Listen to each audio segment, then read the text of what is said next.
어, 지금 이제 엘리야의 삶의 여정을 한번 살펴봅니다. 엘리야는 북이스라엘의 극심한 우상 숭배로 3년 반 동안의 가뭄을 예언했습니다. 그래서 엘리야는 지난주에 우리가 함께 했죠. 그리 시냇가로 몸을 숨겼고 그곳에서 하나님은 시냇물을 통해서 또 까마귀들을 통해서 아침 저녁으로 고기를 먹이셨다고 했습니다. 이렇게 시냇물이 마르자 오늘 드디어 하나님께서 엘리야에게 이렇게 말씀하십니다. 시돈 땅으로 가서 사르밧 가부에게 이렇게 요구를 해라. 그래서 사르밧 가부가 엘리야를 공개를 했던 내용입니다.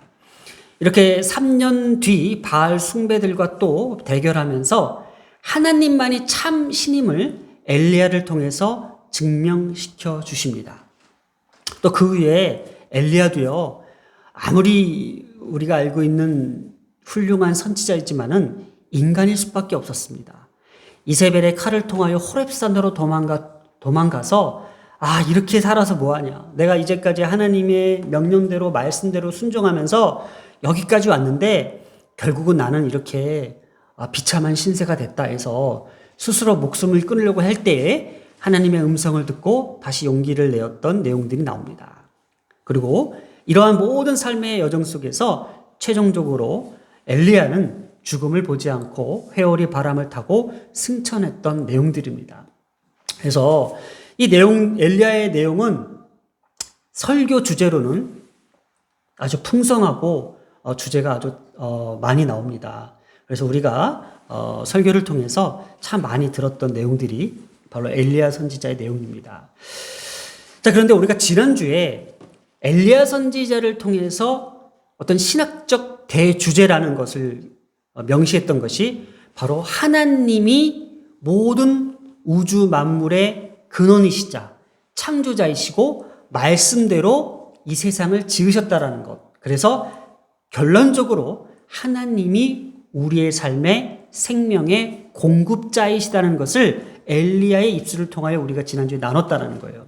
그래서 욥기서에서도 이렇게 나옵니다. 하나님은 헤아릴 수 없이 큰 일을 행하시며 기이한 일을 셀 수 없이 행하시나니 비를 땅에 내리시고 물을 밭에 보내시며 이렇게 모든 자연적 섭리, 비를 내리시고 모든 식물과 가축을 이 땅 가운데에 공급해 주시는 공급자이신 하나님을 고백했던 것. 그래서 성경에서는 자연을 주관하시는 하나님의 은혜와 축복에 따라 때를 따라 단비를 내리신다는 것이 엘리야의 주장입니다. 그러나 바알을 숭배했던 바알 숭배자들은 아니다. 오직 바알만이 농경의 신, 풍요의 신, 우리에게 많은 것들을 공급해주는 참 신이다라고 지금 이 논쟁 가운데 있다라는 거예요. 자, 오늘 엘리야를 통해서 이동하는 그 장소에 대해서 말씀하고 계십니다. 9절입니다. 9절을 한번 보겠습니다. 너는 일어나 시돈에 속한 사르밧으로 가서 거기에 머물라. 자, 지금 시냇물이 마르고 있습니다. 점점 가뭄이 심해지고 있고 하나님께서는 그래도 엘리야 선지자와 함께 하신다는 것을 시냇물을 통하여 마시게 하고 까마귀를 통해서 먹게 하시며 또 오늘은 어떻게 또 공급하시는지에 대해서 나온다라는 거예요. 그런데 오늘은 엘리야에게 시돈에 속한 사르밧으로 가라고 정확하게 그 지명을 말씀하셨다라는 거예요. 그래서 오늘 이 시돈으로 가라는 데에 그 의미를 이렇게 좀 살펴보겠습니다. 이 시돈이 어떤 곳인가요? 우리 기억나세요? 북이스라엘의 아합 왕 때에 아합 왕이 어디 여자를 시돈의 엣 바알의 딸 이세벨과 결혼을 했습니다. 그래서 이세벨이 북이스라엘의 어떤 종교를 여호와의 신앙을 버리고 바알 숭배 사상으로 완전히 바꿔놓을 만큼 우상 숭배의 근원이었어요. 그래서 이 시돈이라는 곳을 하나님께서 다시 한번 집중시켰습니다.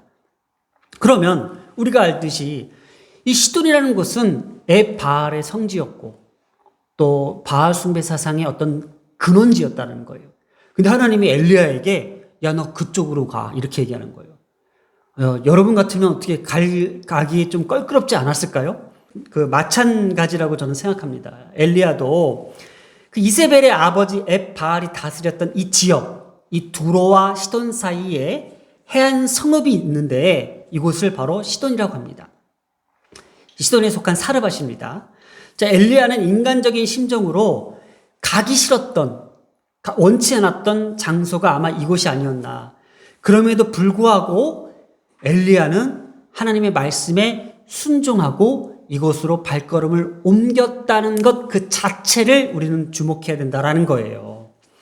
이 지역이 얼마나 끔찍하고 얼마나 흉악한 지역이는지 선지자들의 예언을 통해서 이렇게 기록되어 있습니다. 이사야 23장 12절 너 학대받은 처녀딸 시도나 내가 다시는 희락이 없으리니 또 에스겔 28장 22절에 시도나 내가 너를 대적하나니 또 요엘 선지자죠. 요엘서 3장 4절에도 두로와 시돈과 블레셋 사방아 너희가 나와 무슨 상관이 있느냐라고 하면서 많은 선지자들의 입을 통해서 이 시돈은 마치 저주받을 땅, 심판받을 땅으로 명시하고 있는데 엘리야가 지금 이곳으로 향하고 있다는 것은 우리가 사르밧 가부에 집중해야 될 것이 아니라 엘리야의 그 발걸음을 집중해야 되는 것이 우리가 성경을 보아야 될 관점이라는 거예요. 그래서 이 엘리야의 이 이동 장소를 우리가 보면서 한번 말씀을 오늘 한번 쫙 읽어보겠습니다.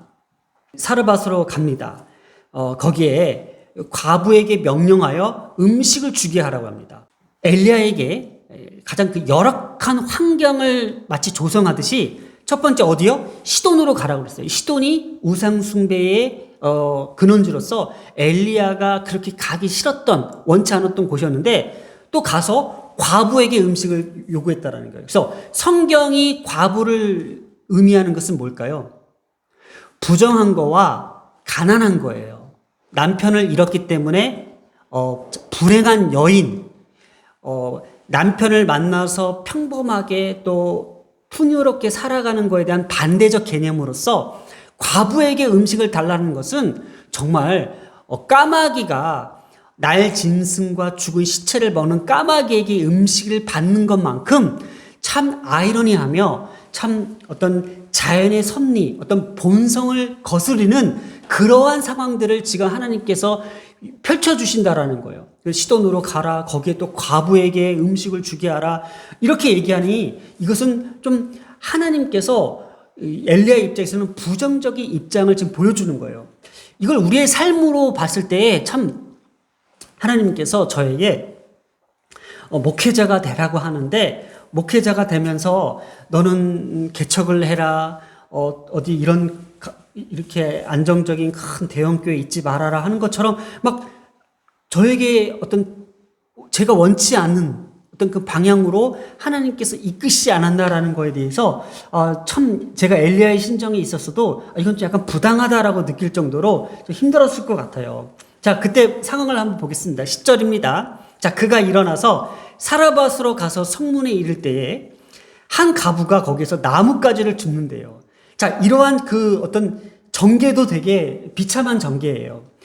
얼마나 이 가부가 지금 너무나도 가난하고 불행하다라는 것을 암시하는 이 장면이 그곳에서 나뭇가지를 줍는다고 하네요. 그래서 이제 엘리야가 이 가부에게 물을 조금 가져다 달라고 이렇게 요청을 합니다. 지금 물을 가져다 달라고 하면서 엘리야가 떡을 요청했는데 나는 떡이 없고 다만 통에 가루 한 움큼과 병에 기름 조금뿐이라고 이렇게 얘기합니다. 자, 우리가 이 얘기 잘 알고 있습니다. 이 얘기는 어떻게 알고 있냐면은 지금 이 사르밧 가부에게 엘리야가 떡을 요청했는데 이 사르밧 가부가 지금 통에 가루 한 움큼과 병에 기름 조금이 있는데 지금 이것을 가지고 떡을 만들어서 내 아들과 조금씩 나눠 먹고 이제 더 이상 살 길이 없고 이제 살 길도 막막하고 나는 이제 죽으려고 하오. 이렇게 이야기할 때에 엘리야가 아니다. 그걸 만들어서 나를 먼저 먹게 하라. 나에게 먼저 가져와라. 그리고 남은 것을 너희들 먹어라. 그럴 때 그렇게 하면은 내 말대로 하면은 엘리야의 말대로 하였더니가 오늘 주제잖아요. 엘리야 말대로 그대로 따라 합니다. 엘리야에게 떡을 먼저 가져다 줍니다.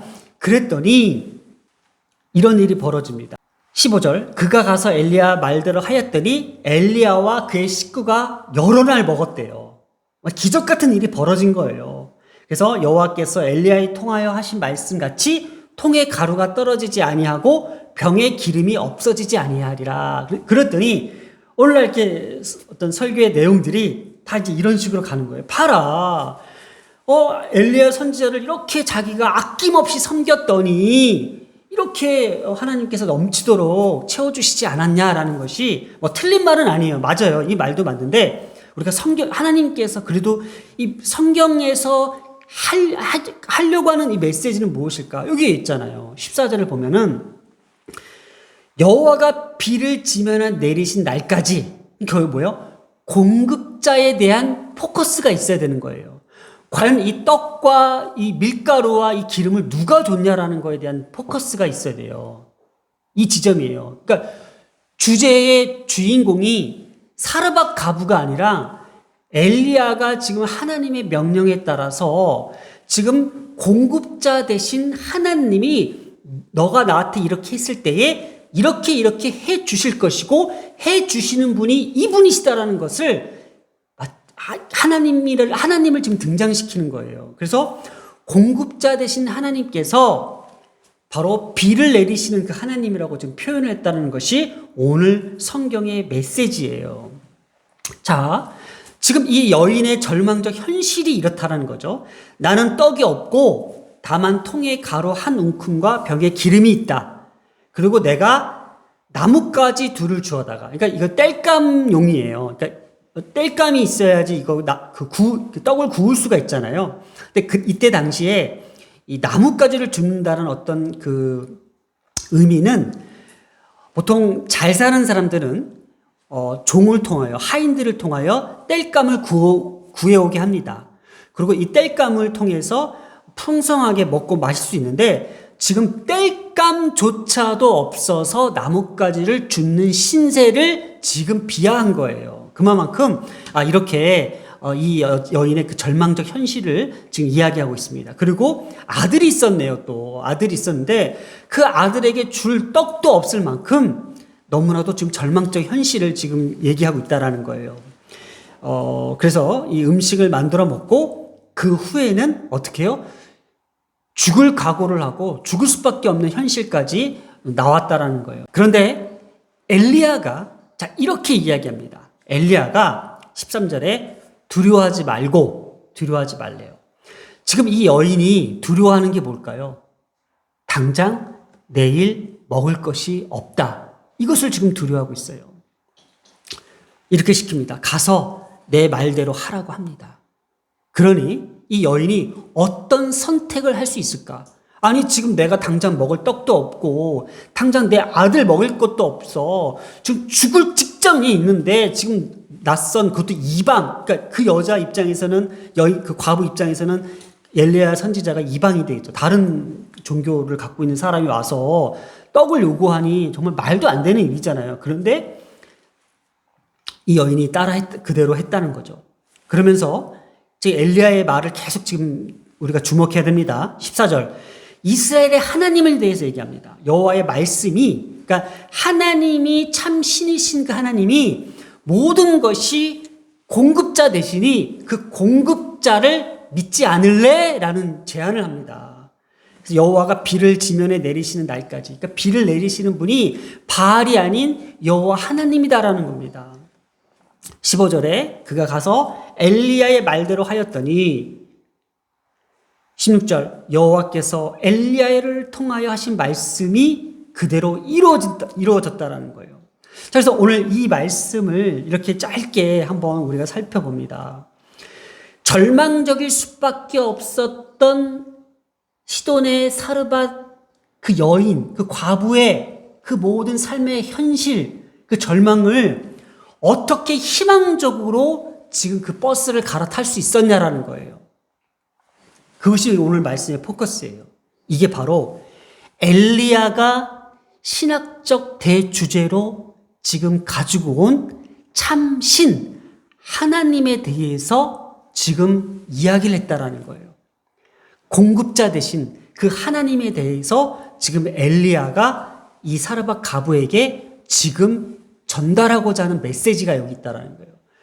오늘 우리의 삶 속에서요, 제가 한번 이렇게 좀 표현을 해볼게요.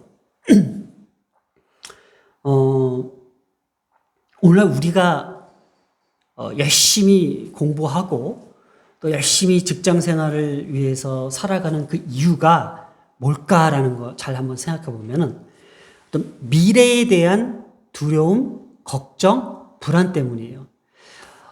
제가 한번 이렇게 어렸을 때 경험적으로 한번 얘기를 한번 맞는지 한번 들어보세요. 뭐 제 말이 틀릴 수가 있기 때문에 말씀을 드립니다.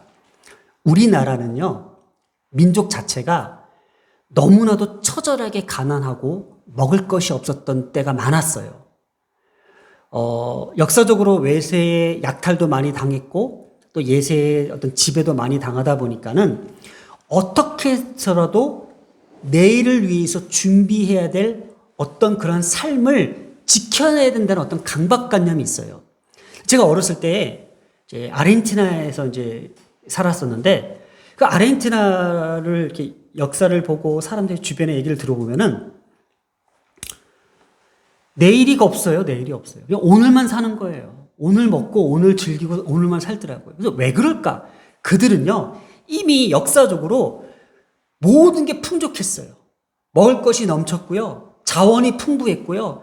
그냥 캐면 나오고 지금도 석유가 나오는데 안 파고 있어요. 그래서 지금 일본 사람들이 가서 그 땅을 지금 개척하려고 하고 있고요. 아니, 그냥 뭐 일하기 싫으니까는 소 하나 팔고 그냥 벽돌 하나 쌓고 소 하나 팔고 벽돌 하나 쌓고 그러니까 소도 많고 자원도 풍부하니까는 뭐 내일이 걱정이 안 되는 거예요.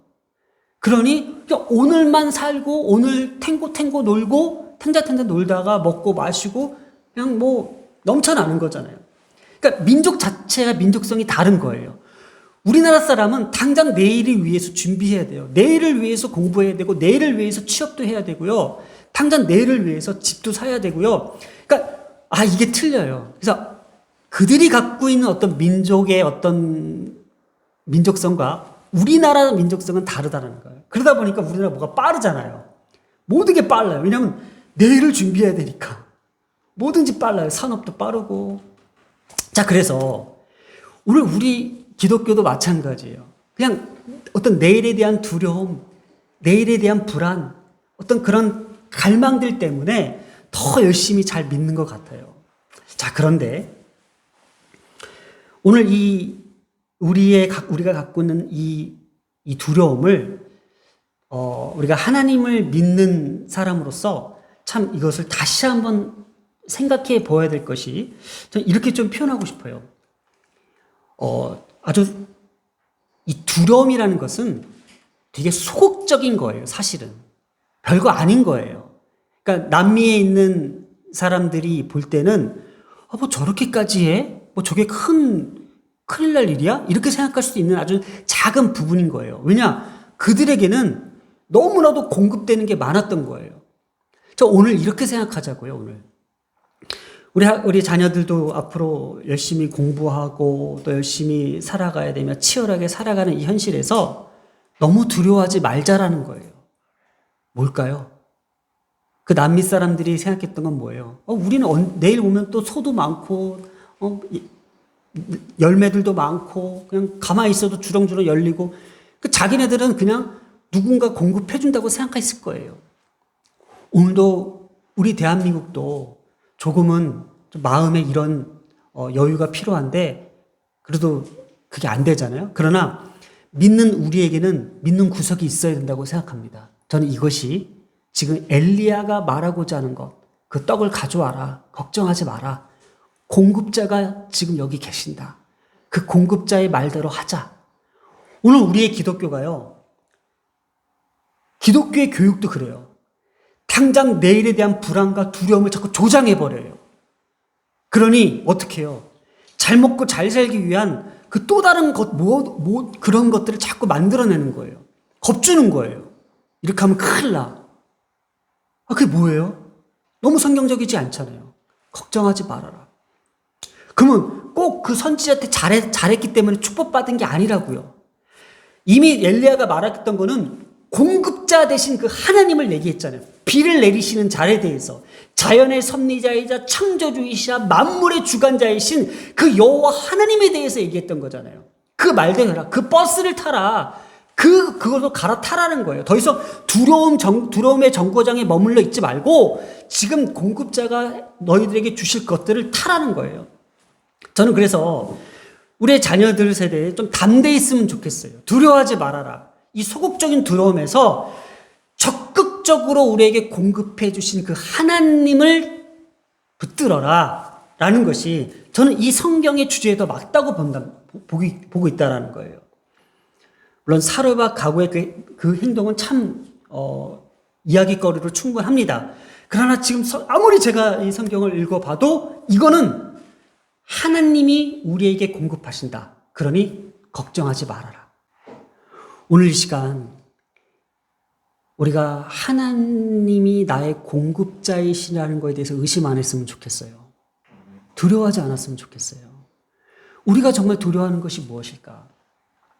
그래서 오늘 말씀을 이렇게 정리합니다. 우리의 내일은요, 우리의 앞날은 하나님이 공급해 주시고 하나님이 책임져 주신다는 것에 대해서 의심하지 않는 것. 이것이 오늘 우리의 믿음이고 이것을 엘리야 선지자를 통해서 또 사르밧 가부의 그 순종적 삶을 통해서 우리가 깨달아야 된다는 거예요. 이걸 우리가 놓치면은 정말 하나님을 믿는 그 신앙이 되게 왜곡될 수 있어요. 우리를 뭐 때문에 믿어요? 내일에 대한 두려움, 내일에 대한 어떤 불안함, 내 앞날, 또 내 노후, 노년의 삶, 또 사후의 삶, 이런 거에 대한 두려움 때문에 지금 하나님 믿는 거 아니잖아요. 우리가 믿는 그 포커스는요, 내 삶의 공급자가 되신 그분에 대한 충성과 맹세와 헌신과 예배가 있어요. 그래서 지난주에 뭐예요? 내가 섬기는 여호와 하나님. 이게 엘리야 선지자의 고백이었잖아요. 내가 섬긴다는 뜻이 뭐였어요? 충성 다하는, 하나님을 내가 충성을 다하여 맹세한다라는 의미였잖아요. 그러니까 우리가 하나님을 믿고 기독교를 우리가 따르는 어떤 것은 하나님 앞에 충성을 다하고 맹세할 수 있는 건 뭐예요? 나의 공급자 되신 그 분에 대한 맹세예요. 충성이에요. 반응이라는 거예요. 그래서 우리는 우리가 신앙생활하면서 가장 우리 자녀들이 갖고 있는 것은 내 미래에 대해서 담대할 줄 알아야 돼요. 두려워하고 불안해하고 시험 못 보면 어떡하지? 대학 떨어지면 어떡하지? 나 대학 못 가면 어떡하지? 이거에 대해서 벗어나야 돼요. 그 대학이 여러분들의 삶을 결정지어주는 건 아니잖아요. 우리의 삶을 결정지어주는 것은 바로 나의 공급자 되신 그 여호와 하나님이라는 것을 우리가 믿어야 돼요. 그래서 담대하게 내 삶의 영역에서 최선을 다하며 노력하며 빛을 발하려고 노력을 해야 돼요. 내가 지금 공부하는 것, 학교 생활하는 것, 내가 지금 직장 생활하는 것, 이거에서는 내가 더 어떻게 더 하고 몇 푼이나 더 하는 것이 아니라 이 삶에 있어서 내가 어떻게 빛을 발할 수 있느냐에 대한 효과성, 효율성에 대해서 우리가 더 집중할 수 있어야 된다는 거예요. 그럴 때에 우리의 삶을 더욱더 공급하시는 하나님께서 빛나게 해주실 것이라는 것이 우리의 믿음이라는 거예요. 기도하겠습니다. 사랑과 은혜가 많으신 하나님 아버지, 오늘도 우리에게 공급해 주시는 이 말씀과 우리의 삶과 우리의 모든 생명과 우리의 호흡과 우리의 모든 일상들을 이 시간 주님 앞에 올려놓고 찬송과 영광을 드립니다. 하나님, 그렇습니다. 하나님께서 주신 이 생명, 우리의 호흡, 또 우리의 삶, 우리의 자녀들, 우리의 모든 앞날들을 하나님께서 공급해 주시고 또 책임져 주시고 또 우리와 함께 해 주신다고 약속해 주셨습니다. 하나님께서 약속하신 그 모든 것들을 우리의 가정과 자녀들에게, 우리의 교회에게 분명히 치의 오차도 없이 흐트러지지 않고 우리에게 보여주심을 감사드리며 이 모든 말씀 우리 주 예수님의 이름으로 기도드렸습니다. 아멘.